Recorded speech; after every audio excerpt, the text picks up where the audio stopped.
Chapter 10. The spell begins to break.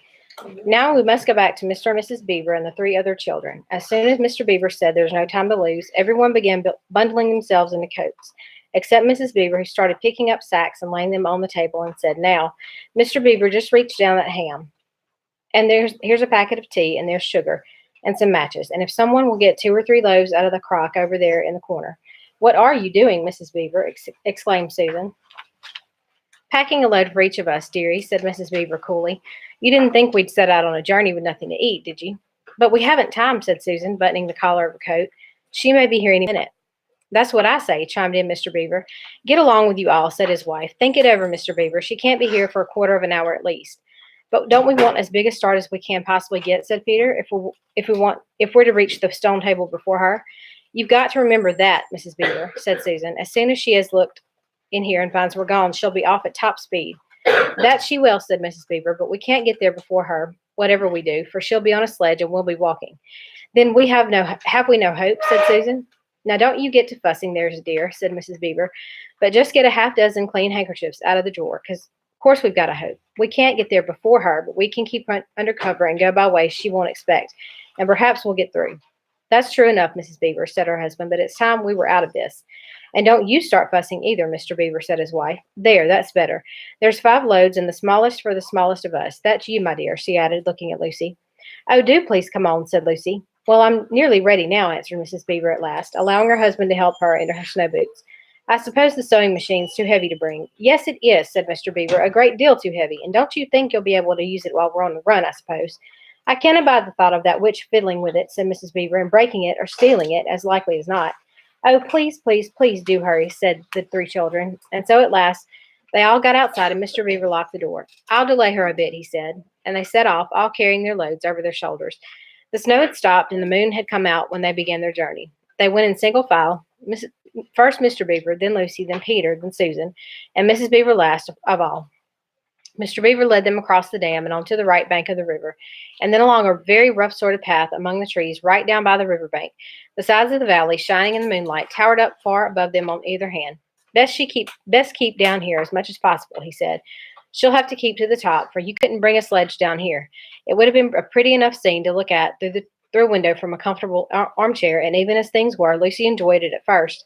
But as they went on walking and walking and walking, and as the sack she was carrying felt heavier and heavier, she began to wonder how she was going to keep up at all. And she stopped looking at the dazzling brightness of the frozen river with all its waterfalls of ice, and at the white masses of the treetops, and the great glaring moon, and the countless stars, and could only watch the little short legs of Mr. Beaver going pad, pad, pad, pad through the snow in front of her as if they were never going to stop. Then the moon disappeared, and the snow began to fall once more. And at last Lucy was so tired that she was almost asleep and walking at the same time, when suddenly she found that Mr. Beaver had turned away from the river bank to the right and was leading them steeply uphill into the very thickest bushes. And then, as she came fully awake, she found that Mr. Beaver was just vanishing into a little hole in the bank, which had been almost hidden under the bushes until you were quite on top of it. In fact, by the time she realized what was happening, only his short, flat tail was showing. Lucy immediately stooped down and crawled in after him. Then she heard noises of scrambling and puffing and panting behind her, and in a moment all 5 of them were inside.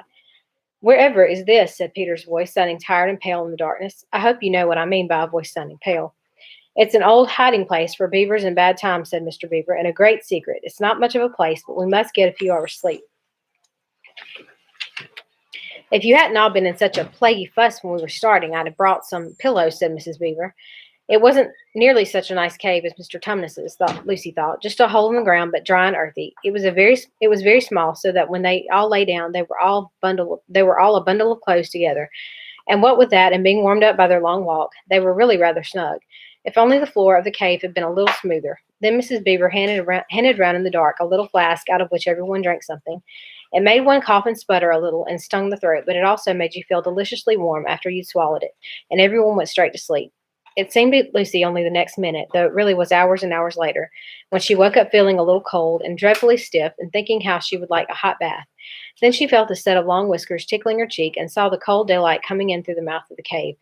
But immediately after that, she was very wide awake indeed, and so was everyone else. In fact, they were all sitting up with their mouths and eyes wide open, listening to a sound which was the very sound they'd all been thinking of, and sometimes imagining they heard, during their walk last night. It was the sound of jingle bells.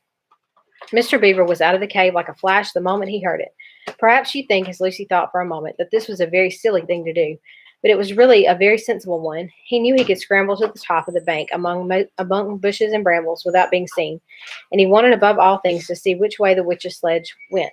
The others all sat in the cave, waiting and wondering. They waited nearly 5 minutes. Then they heard something that frightened them very much. They heard voices. Oh, thought Lucy, he's been seen. She's caught him. Great was their surprise when a little later they heard Mr. Beaver's voice calling to them from just outside the cave. It's all right, he was shouting. Come out, Mrs. Beaver. Come out, sons and daughters of Adam. It's all right. It isn't her. This was bad grammar, of course, but that is how beavers talk when they're excited. I mean, in Narnia, in our world, they usually don't talk at all. So Mrs. Beaver and the children came bundling out of the cave, all blinking in the daylight and with earth all over them, and looking very frosty and unbrushed and uncombed and with a sleep in their eyes. Come on, cried Mr. Beaver, who was almost dancing with delight. Come and see. This is a nasty knock for the witch. It looks as if her power is already crumbling. What do you mean, Mr. Beaver? Panted Peter as they all scrambled up to the steep bank of the valley together. Didn't I tell you, answered Mr. Beaver, that she made it always winter and never Christmas? Didn't I tell you? Well, just come and see. And then they were all at the top and did see. It was a sledge, and it was reindeer with bells on their harness, but they were far bigger than the witch's reindeer, and they were not white but brown. And on the sledge sat a person whom everyone knew the moment they set eyes on him. He was a huge man in a bright red robe, bright as holly berries, with a hood that had fur inside it and a great white beard that fell like a foamy waterfall over his chest. Everyone knew him because, though you see people of his sort only in Narnia, you see pictures of them and hear them talked about even in our world, the world on this side of the wardrobe door. But when you really see them in Narnia, it is rather different. Some of the pictures of Father Christmas in our world make him look only funny and jolly, but now that the children actually stood looking at him, they didn't find it quite like that. He was so big and so glad and so real that they all became quite still. They felt very glad, but also solemn. I've come at last, said he. She has kept me out for a long time, but I've got in at last. Aslan is on the move. The witch's magic is weakening. And Lucy felt running through her that deep shiver of gladness, which you only get if you are being solemn and still. And now, said Father Christmas, for your presents. There's a new and better sewing machine for you, Mrs. Beaver. I will drop it in your house as I pass. If you please, sir, said Mrs. Beaver, making a curtsy. It's locked up. Locks and bolts make no difference to me, said Father Christmas. And as for you, Mr. Beaver, when you get home, you'll find your dam finished and mended, and all the leaks stopped, and a new sluice gate fitted. Mr. Beaver was so pleased that he opened his mouth very wide, and then found he couldn't say anything at all. Peter, Adam's son, said Father Christmas. Here, sir, said Peter. These are your presents, was the answer.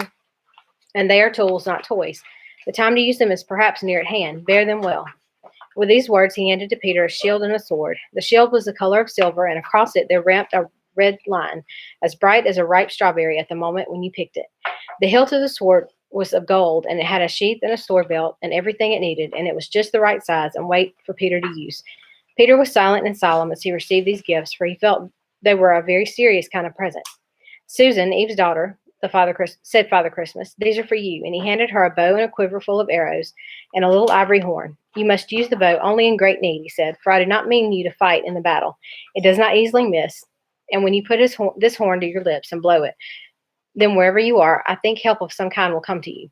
Last of all, he said, Lucy, Eve's daughter, and Lucy came forward. He gave her a little bottle of what looked like glass, but people said afterward that it was made of diamond, and a small dagger. In this bottle, he said, there is a cordial made of the juice of one of the fire flowers that grow in the mountains of the sun. If you or any of your friends is hurt, a few drops of this will restore them. And the dagger is to defend yourself at great need, for you also are not to be in the battle. Why, sir, said Lucy, I don't know, but I think I could be brave enough. That is not the point, he said, but battles are ugly when women fight. And now, here he suddenly looked less grave. Here's something for the moment for you all. And he brought out, I suppose from the big bag at his back, but nobody quite saw him do it, a large tray containing 5 cups and saucers, a bowl of lump sugar, a jug of cream, and a great big teapot, all sizzling and piping hot.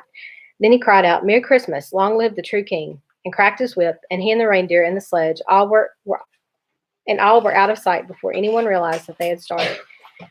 Peter had just drawn his sword out of the sheath and was showing it to Mr. Beaver when Mrs. Beaver said, now then, don't stand talking there till the tea's got cold, just like men. Come and help to carry the tray down, and we'll have breakfast. What a mercy I thought of bringing the bread knife. So down the steep bank they went, and back to the cave. And Mr. Beaver cut some of the bread and ham into sandwiches, and Mrs. Beaver poured out the tea, and everyone enjoyed themselves. But long before they had finished enjoying themselves, Mr. Beaver said, time to be moving on now.